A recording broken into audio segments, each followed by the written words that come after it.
சங்கீதங்களின் புஸ்தகம் 44ஆம் சங்கீதத்தை எடுத்துக்கொண்டால், இந்த சங்கீதத்திலே மிக முக்கியமான கருத்து சாராம்சம் என்ன என்றால், நான் இன்றைக்கு அதிலே தெரிந்து கொண்ட ஒரு வார்த்தை 3ஆம் வசனத்திலே, நீர் அவர்கள் மேல் பிரியமாய் இருந்தபடியினால், நீர் அவர்கள் மேல் பிரியமாய் இருந்தபடியினால் சில காரியங்களை கர்த்தர் செய்தார்.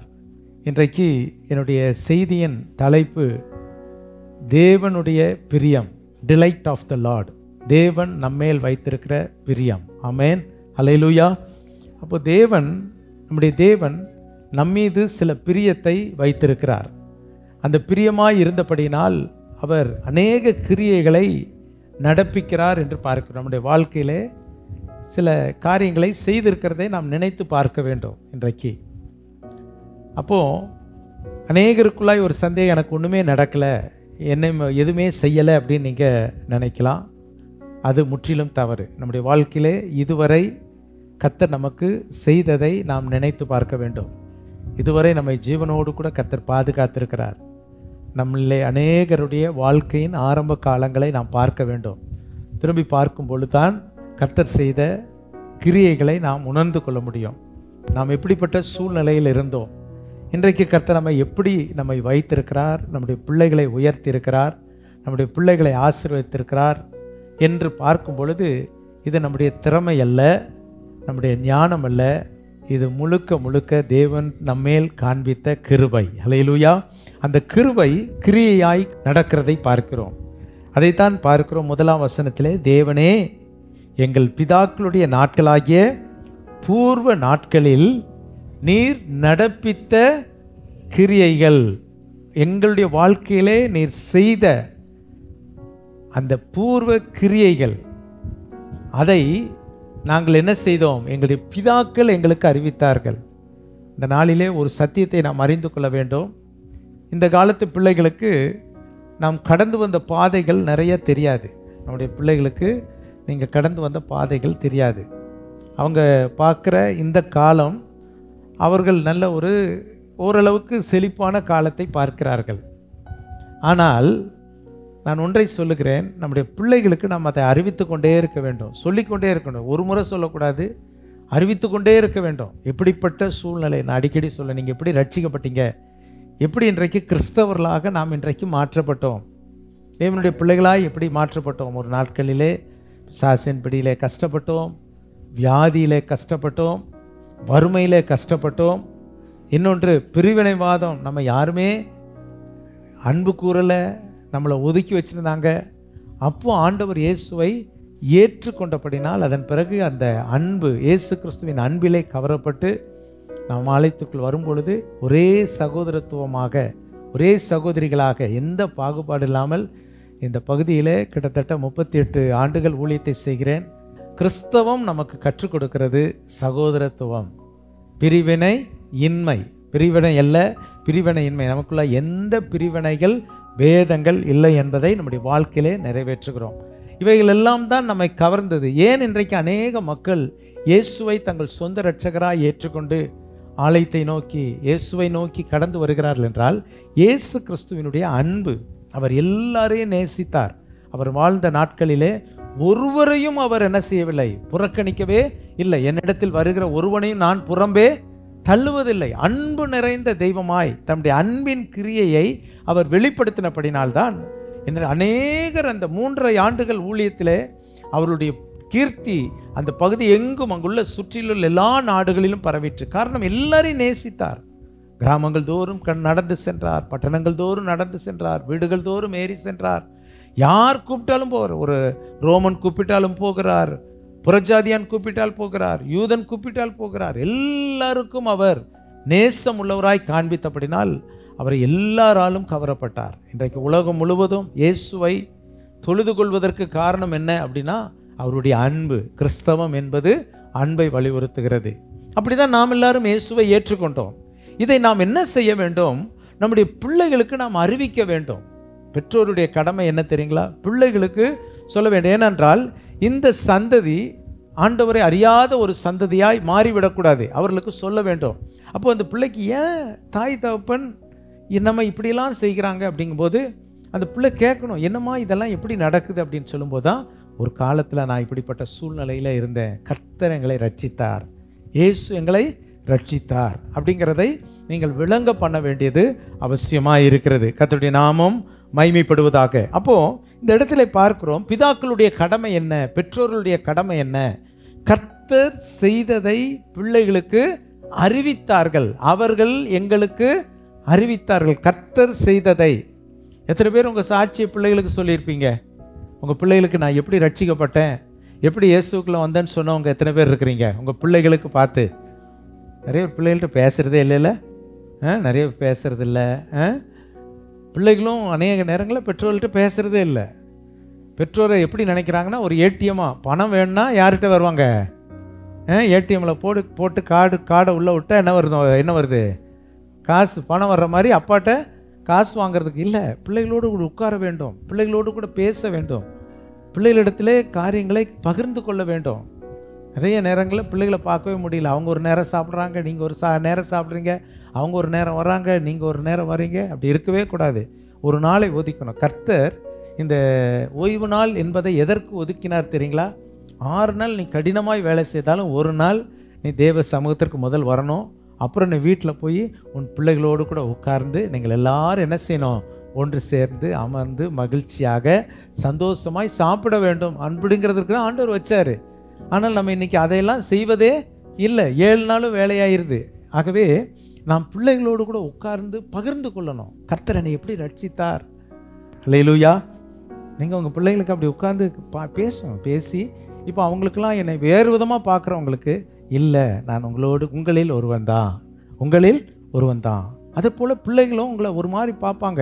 அவங்களோட உட்கார்ந்து பேசணும். நீங்கள் அறிவிக்கணும், கர்த்தருடைய செய்கைகளை அறிவிக்கணும். அந்த வசனம் அப்படி தான் சொல்லுகிறது. அறிவித்தார்கள். சங்கீதம் 78 வாசித்து பாருங்க, அதே வசனங்கள் வருகிறதை நான் பார்க்கிறோம். 78ஆம் சங்கீதத்திலே 2ஆம் வசனம், 1-2 வசனங்கள். என் ஜனங்களே, என் உபதேசத்தை கேளுங்கள், என் வாயின் வசனங்களுக்கு உங்கள் செவிகளை சாயுங்கள். என் வாயை ஓமைகளால் திறப்பேன், பூர்வ காலத்து மறைபொருள்களை வெளிப்படுத்துவேன். பூர்வ காலம், இந்த ஏர்லி டேஸ், ஆரம்ப காலம். சிலரை கேட்ட சொல்லுவாங்க 1980 அப்படிம்பாங்க. 1980 இப்படி இருந்தேன், 60 இப்படி இருந்தேன், 40 இப்படி இருந்தேன். நமக்கு என்னன்னே தெரியாது. 40 நம்ம பார்த்ததே இல்லை. அப்போ அவங்க சொல்லும் பொழுது சில வேளையில் அதெல்லாம் தேஞ்சு போன ரெக்கார்டு, ஓஞ்சு போன ரெக்கார்டு. நம்ம அப்படிலாம் சொல்லக்கூடாது. நம்ம கேட்கணும், சிலவற்றை கேட்கணும். எப்படிப்பட்ட நிலைமையிலிருந்து கர்த்தர் நம்மை தூக்கி எடுத்தார், அதை அவர்கள் சொன்னார்களாம். வாசிமா. அவைகளை நாங்கள் கேள்விப்பட்டு அறிந்தோம். அப்போ சொன்னாதான் கேள்விப்பட முடியும். அவங்க சொல்றாங்க, இவங்க கேள்விப்பட்டு அறிந்தோம். எங்கள் பிதாக்கள் அவைகளை எங்களுக்கு தெரிவித்தார்கள். யார் தெரிவித்தா? பெற்றோருடைய கடமை என்ன? தெரிவிப்பது. எப்பா நான் இப்படி வந்தேன், இப்படிப்பட்ட சூழ்நிலையில தான் வந்தேன், இப்படிப்பட்ட சூழ்நிலையில தான் நான் வாழ்ந்தேன். அந்த பழையதை நான் சொல்லணும், பழைய காரியங்களை சொல்லணும். பழைய சோறு சாப்பிட வைப்பீங்களா உங்கள் பிள்ளைகள் சாப்பிடுவாங்களா? பழைய சோறு இவ்வளோ உடம்புக்கு ஸ்ட்ரென்த்து. வெளிநாட்டில் பழைய சோறை தனியாக விற்கிறாங்க, வெளிநாட்டில் விற்கிறாங்க. இப்போவும் இங்கெல்லாம் விற்க ஆரம்பிச்சிட்டாங்க. பழைய சோறுன்னே விற்கிறாங்க. அப்போது இதெல்லாம் இந்த காலத்து பிள்ளைகளுக்கு அதெல்லாம் தெரியாது. இப்போ இதெல்லாம் நம்ம அறிவிக்க வேண்டும். நம்முடைய பிள்ளைகளுக்கு நம்முடைய பூர்வ காலத்தின் காரியங்களை அறிவிக்க வேண்டும். அவர்கள் அறிவித்தார்கள். எதை அறிவித்தார்கள்? 4ஆம் வசனம், பின்வரும் சந்ததியான பிள்ளைகளுக்கு நாங்கள் அவைகளை மறைக்காமல் அறிவிக்கணும். இன்னைக்கு நம்ம கஷ்டத்தில் வந்த கஷ்டத்தை நீங்கள் மறைச்சிட்டிங்கன்னா என்ன இருக்குது? இப்போ நான் ஏழை நம்மள ஒரு மாதிரி நினச்சிருவாங்க. 2 நாளைக்கு முந்தி கூட நான் ஒரு இடத்துல செய்தி கொடுக்கும்பொழுது என்னுடைய பழைய தேஞ்சு போன ரெக்கார்டு என்னது, பழைய பக்கெட்டு டம்ளரு சொன்னேன். எனக்கு இப்போ ஒரு பக்கெட்டு டம்ளரு ஒரு செட்டு துணியோடு தான் நான் வந்தேன்னு சொன்னோடனே அப்படியே பார்க்குறாங்க அந்த சபை மக்கள். அவங்க என்னை பார்த்தது என்னது? அவங்க என்னை பார்க்குற விதம் என்னது? ஜோஸ்வா ஸ்டீவன் பாஸ்டர் வரப்போகிறார். வர்றதுக்கு முந்தையே பயங்கர அரிய பெருமையெல்லாம் சொல்லி வச்சிடுறாங்க. வரப்போகிறவர் யார் என்றால் பால் தினகரன் ஐயாவுடைய சம்மந்தி, அப்படி இப்படின்னு அவங்க போயன்னு பெருசாக நினச்சிட்ருக்குறாங்க. நான் இங்கே ஒரு தட்டு, ஒரு டம்ளர், ஒரு பக்கெட்டுங்கிறேன். அவங்களுக்கு என்னடா அது, இந்த மனுஷனை எப்படியோ பார்க்குறோம், இவர் இப்படி இருக்கிறாரு. நான் என்னைக்கு அப்படித்தான். ஆமென். ஆனால் கர்த்தர் என்னை உயர்த்தி வைத்திருக்கிறார். அல்லேலூயா. உயர்ந்த இடத்துல இருக்க தெரியும், தாழ்மையாகவும் இருக்க தெரியும். ஆண்டவருக்கு ஸ்தோத்திரம். அதை குறித்து நான் மகிழ்ச்சி அடைவேன். ஒரு நாள் நான் வெட்கப்பட மாட்டேன். என் கடந்து வந்த பாதையை நான் மறைக்க மாட்டேன். ஒரு அல்லேலூயா சொல்லுங்க பார்க்கலாம். நீங்கள் மறைப்பீங்களா? நம்ம ஸ்டேட்டஸ் குறைஞ்சிரும். இப்போ நான் இப்படி இருக்கிறேன், நான் அதை சொல்லிட்டேன்னா எனக்கு ஸ்டேட்டஸ் குறைஞ்சிரும் அப்படின்னு நினைக்கிறீங்களா? நினைக்கக்கூடாது. கர்த்தர் என்னை இப்படி உயர்த்தினார். அல்லேலூயா. மறைக்காமல் வாசிங்க. மறைக்காமல் கர்த்தரின் துதிகளை அவருடைய பலத்தை அவருடைய செய்த அதிசயங்களை விவரிப்போம். எவ்வளவு அழகாய் சொல்லப்பட்டிருக்கு. இதைத்தான் நம்ம சொல்லணும். என்ன மறைக்க கூடாது. ஒன்றையும் நான் மறைக்காமல் கர்த்தருடைய செயலை சொல்லணும், கர்த்தருடைய துதியை சொல்லணும், அவருடைய பலத்தை சொல்லணும், அவர் எனக்கு செய்த அதிசயத்தை சொல்ல வேண்டும். எத்தனை பேர் சொல்லுவீங்க? ஹல்லேலூயா. இப்படி சொல்லும் பொழுதுதான் தேவனுடைய பிரியம் வருகிறது. இப்போ 44ஆம் சங்கீதத்துக்கு வாங்க. Delight of the Lord. தேவனுடைய பிரியம்.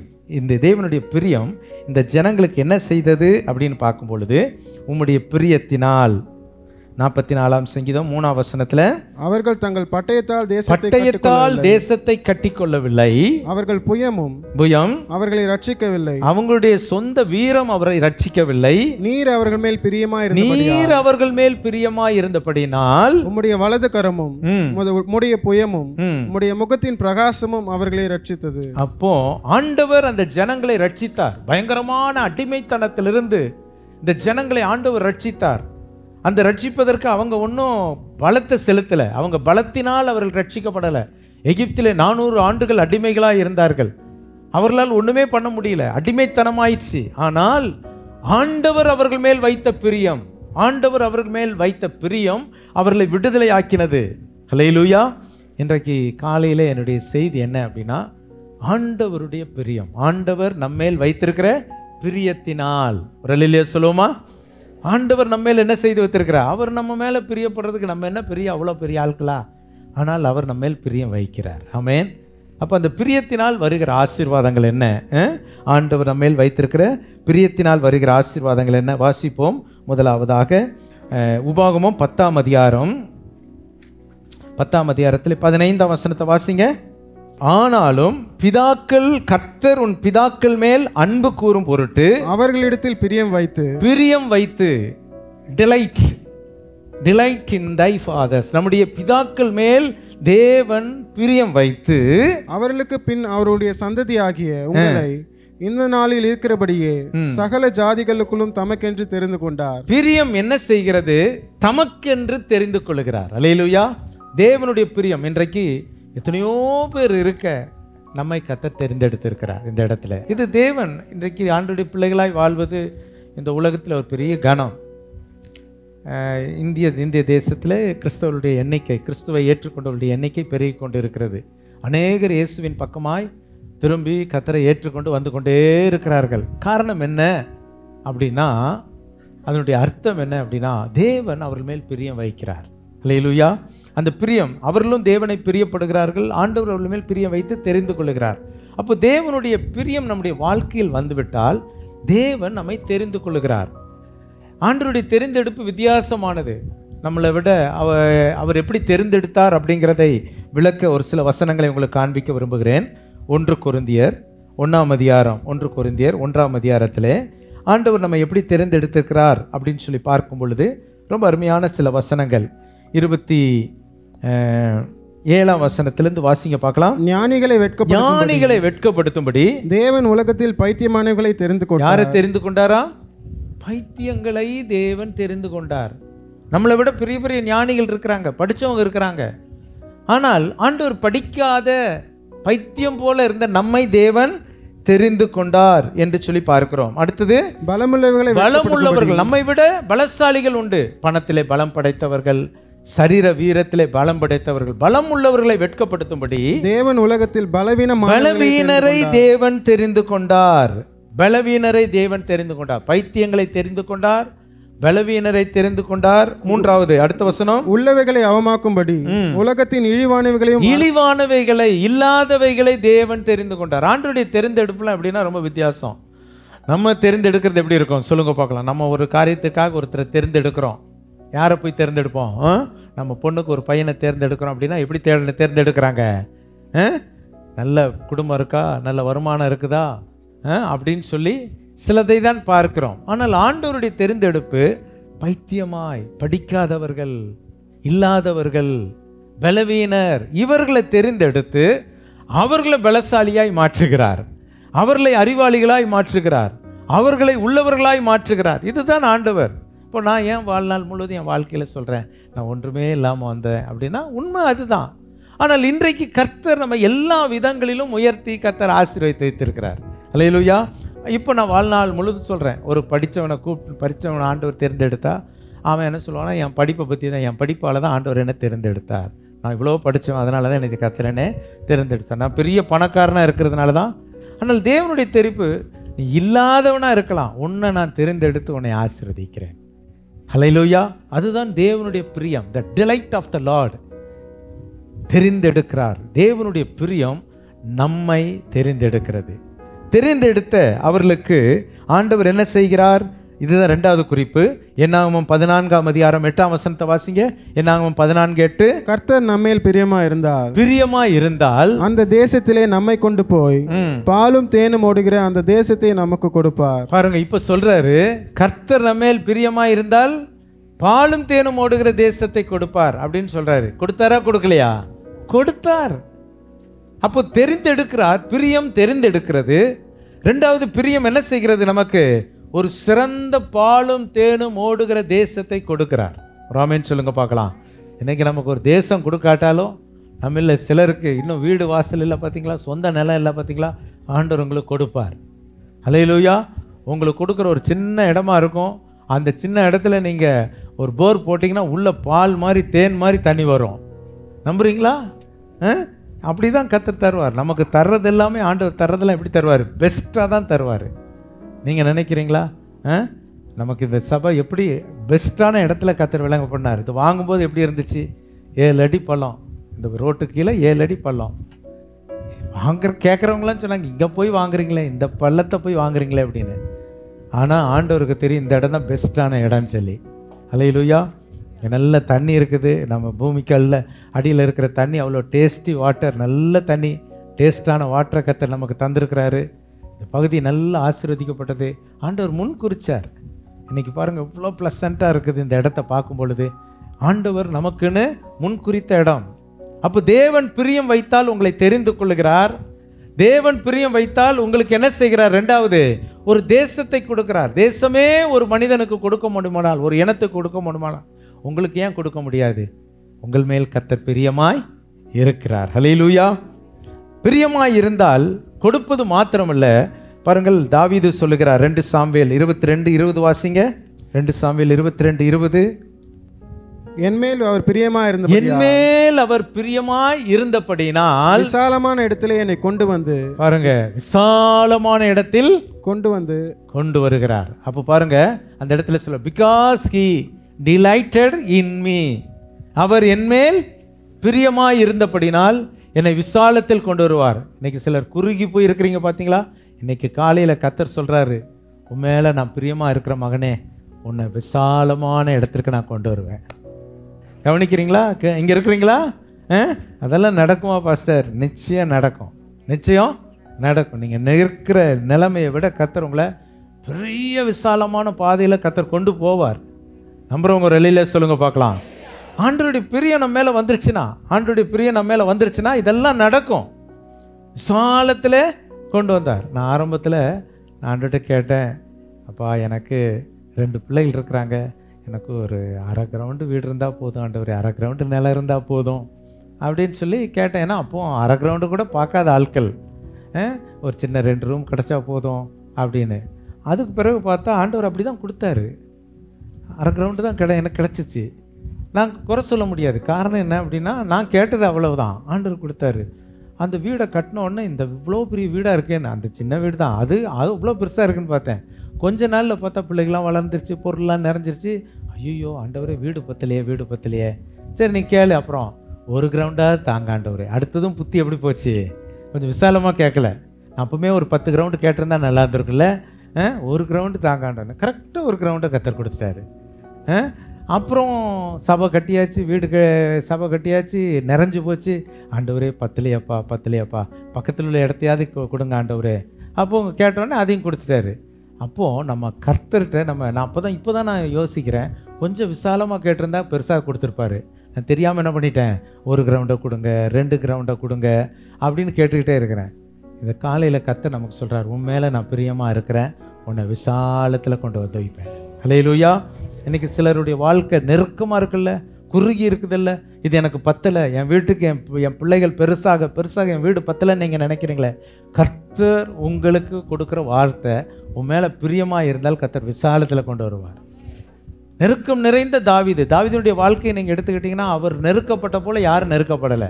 ஆனால் அந்த தாவீதை தான் கர்த்தர் விசாலத்தில் கொண்டு வந்து வைத்தார். இன்றைக்கு கர்த்தருடைய பிரியம் நம்மேல் இருந்தால் நம்மை தெரிந்து கொள்வார், நமக்கு நல்ல ஒரு தேசத்தை, குடியிருக்க தேசத்தை கொடுப்பார், அதை விசாலப்படுத்துவார்.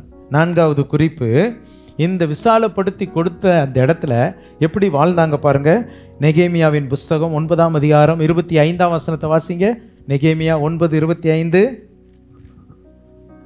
அவர்கள் அரணான பட்டணங்களையும் செழுமையான பூமியையும் கட்டிக்கொண்டு சகலவித உடைமைகள் நிறைந்த வீடுகளையும் வெட்டப்பட்ட துறவுகளையும் ஏராளமான திராட்சை தோட்டங்களையும் ஒலிவ தோப்புகளையும் கனி கொடுக்கும் விருட்சங்களையும் சேர்ந்து கொண்டு புசித்து திருப்தியாகி கொழுத்து உம்முடைய பெரிய தயையினாலே செல்வமாய் வாழ்ந்தார்கள். பாருங்கள், இந்த இடத்துல நாம் பார்க்கும் பொழுது they delighted themselves in thy great goodness.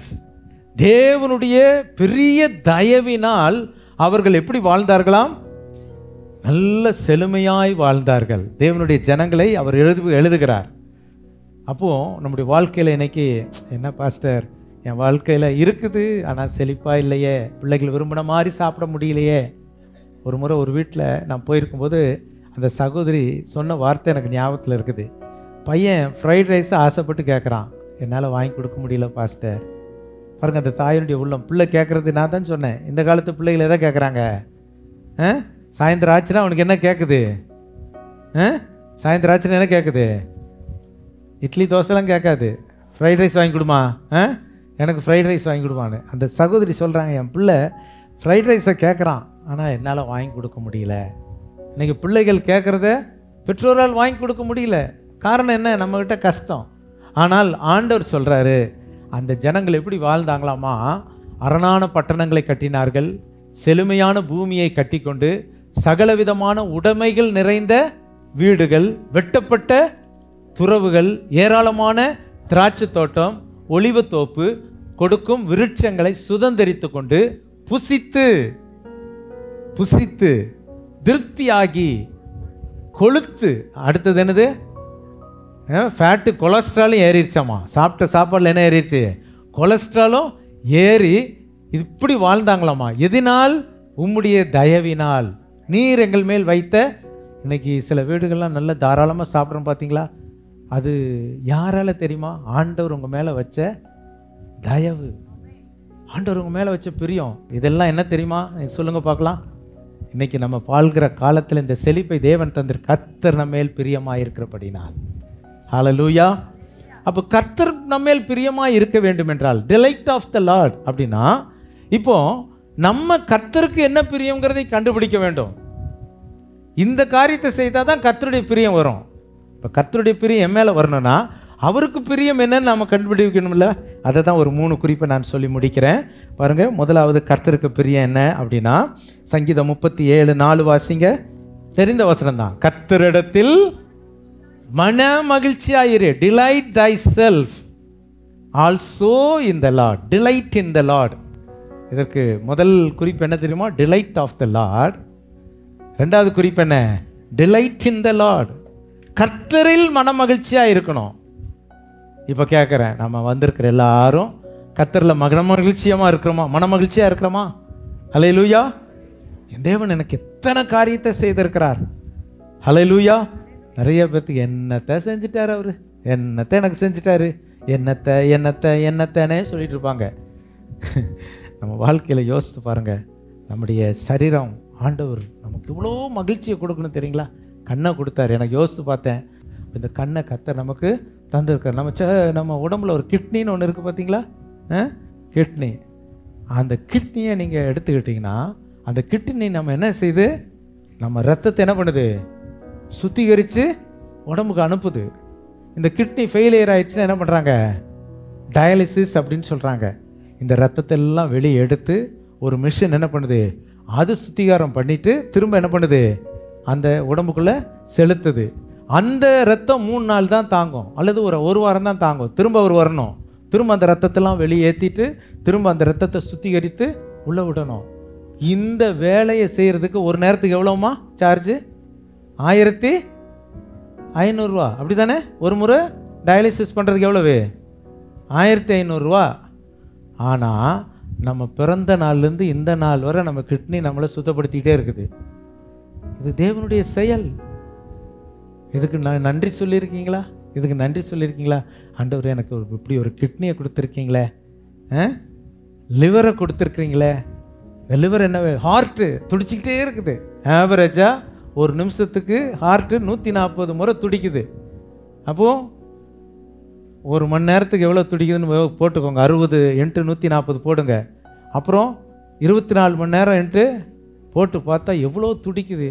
பிறந்த நாள்லேருந்து துடிச்சிட்டு இருக்குங்க.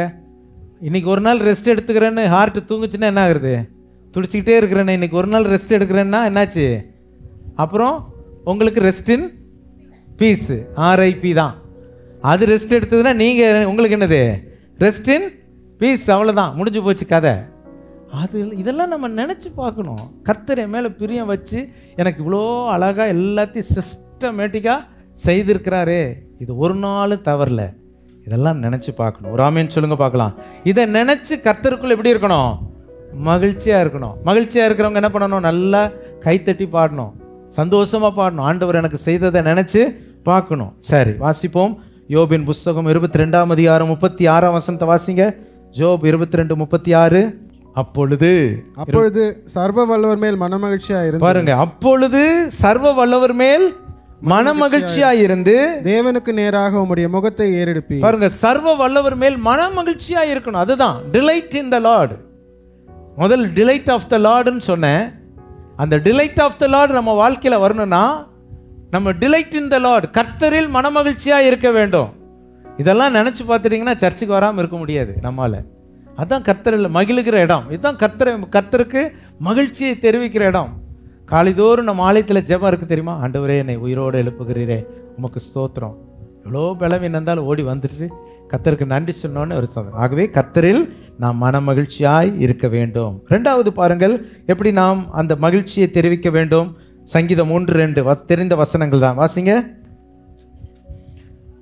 கர்த்தருடைய வேதத்தில் பிரியமாயிருந்து இரவும் பகலும் அவருடைய வேதத்தில் தியானமாய், கர்த்தருடைய வேதத்தில் பிரியமாய் இருக்க வேண்டும். கர்த்தரில் மகிழ்ச்சியாய் இருக்க வேண்டும். கர்த்தரின் வேதத்தில் பிரியமாய் இருக்க வேண்டும். அல்லேலூயா. நம்ம கையில் ஒரு வேதம் கொடுக்கப்பட்டிருக்குல்ல. இது கதையா, கட்டுக்கதையா, புராணமா? இல்லை. பல தேவ மனிதர்கள் பல காலங்களிலே எழுதப்பட்டது, தேவ ஆவியினால் எழுதப்பட்டது. இன்றைக்கும் இந்த வேதம் மனிதனை மாற்றி கொண்டிருக்கிறது. அல்லேலூயா. வேதத்தை எடுத்து என்ன பண்ணணும், வாசிக்கணும். வேதத்தை நேசிக்கணும். நீ என் வேதத்தை மறந்தால் நான் உன் பிள்ளைகளை மறப்பேன். வேதத்தை மறக்கக்கூடாது. அதான் புள்ள சந்ததிக்கெல்லாம் சொல்றது, வேதத்தை கொஞ்சம் வாசிங்க, வேதத்தை வாசிங்க. டிலைட் இன் த லார்ட், ஆண்டவருக்குள் பிரியமாக இருக்கணும். அவருடைய வேதத்தில் delight in the law of the Lord. சட்டம் படிக்கிற மாதிரி கர்த்தருடைய வேதத்தை படிப்பது என்னது, தேவனுடைய சட்டத்தை நாம் படிக்கிறோம். எவ்வளோ பெரிய பாக்கியம் தெரியுமா? இந்த வேதம் தானே இந்த பாஸ்டர் வயத்தி இருக்கு. சொல்லுங்க பார்க்கலாம். நான் படித்த படிப்பு 10ஆம் கிளாஸு. இன்னைக்கு கர்த்தர் எத்தனையோ இடங்களுக்கு கொண்டு போய் என்னை பிரசங்கம் பண்ண வைக்கிறாரு. காரணம் என்ன? இந்த வேதம். அல்லேலூயா. முந்தி ஒரு ஐயா இருந்தாங்க, ஜீவானந்த ஐயான்னு. நம்ம சர்ச்சு ஆரம்பத்தில் இந்த ஷெட்டை திறந்தவர் அவர் தான். அவருக்கு ஒரு சாதாரண தொடக்கப்பள்ளி ஆசிரியர். அவரை கர்த்தர் நாத்திகராக இருந்தவரை ஆண்டவர் ரட்சித்தார். அவர் அதுக்கு பிறகு உலகமெங்கும் போய் ஊழியம் செய்தார். சொன்னார், இந்த வேதத்தை நான் சுமந்தேன், இந்த வேதம் என்னை சுமந்தது. அல்லேலூயா. பிள்ளைகளுக்கு வேதத்தை சுமக்க கொடுங்க. பிள்ளைகளை கை வீசிட்டு வரக்கூடாது. அவங்களுக்கு ஒரு வேதத்தை வாங்கி கொடுங்க. சட்டையெல்லாம் வாங்கி கொடுக்குறீங்களே, நல்ல வேதத்தை வாங்கி கொடுங்க. நல்ல பெஸ்ட்டாக வாங்கி கொடுங்க. இருக்கிறதுல நல்ல பெஸ்ட்டான பைபிள் வாங்கி கொடுங்க. இப்போலாம் நம்ம சர்ச்சில் இந்த பிள்ளைகளுக்கு ஃபங்க்ஷன் வரும்போது வாங்கி கொடுக்குறது என்னென்னா, பைபிளை வாங்கி கொடுத்துருவோம். ஒரு துணியை வாங்கி கொடுக்குறத விட துணி தான் எல்லோரும் தூக்கிட்டு வராங்களே, நல்ல பெஸ்ட்டு பைபிளாக வாங்கிட்டு வாங்கன்னு பாஸ்டமாக சொல்லுவாங்க. பெஸ்ட்டாக வாங்கி கொடுக்கணும் அப்படின்னு. அதை அவங்க பிள்ளைகள் வாழ்நாள் முழுதும் மறக்க மாட்டாங்க. ஆமேன், அல்லேலூயா, ஆமேன்.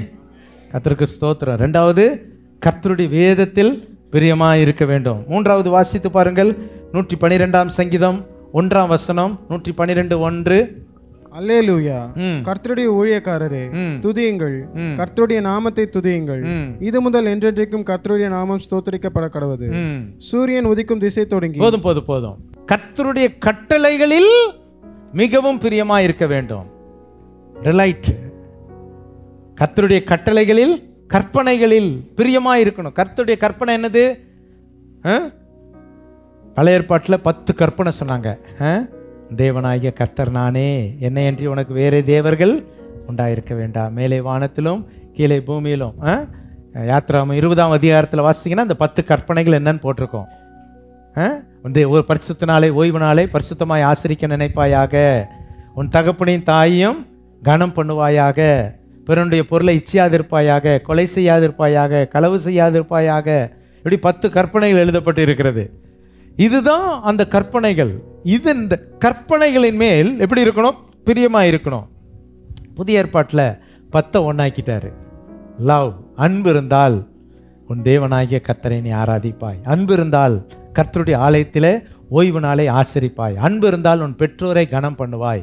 அன்பு இருந்தால் பிறனுடைய பொருளை திருட மாட்டாய். அன்பு இருக்குமானால் நீ பிறனுடைய பொருளை இச்சிக்க மாட்டாய், பிறனை கொலை செய்ய மாட்டாய். அன்பில் முடிச்சிட்டாரு.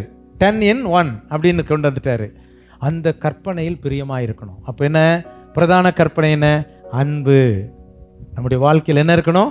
அன்பு. ஏனென்றால் தேவன் அன்பாகவே இருக்கிறார். நாம் ஆராதிக்கிற தேவன் எப்படிப்பட்டவர்? அன்புள்ள தெய்வம், அன்பாகவே இருக்கிறவர். அந்த அன்பு உனக்குள் இருக்குமானால், நமக்குள் இருக்குமானால் தேவனுடைய பிரியம் இருக்கும். இப்போ 3 காரியம். டிலைட் இன் த லார்ட் அப்படின்னு சொன்னேன். என்னது? 3 காரியம். நம்ம கர்த்தரில் பிரியமாக இருக்கணும். எதில் சொல்லுங்க பார்க்கலாம்?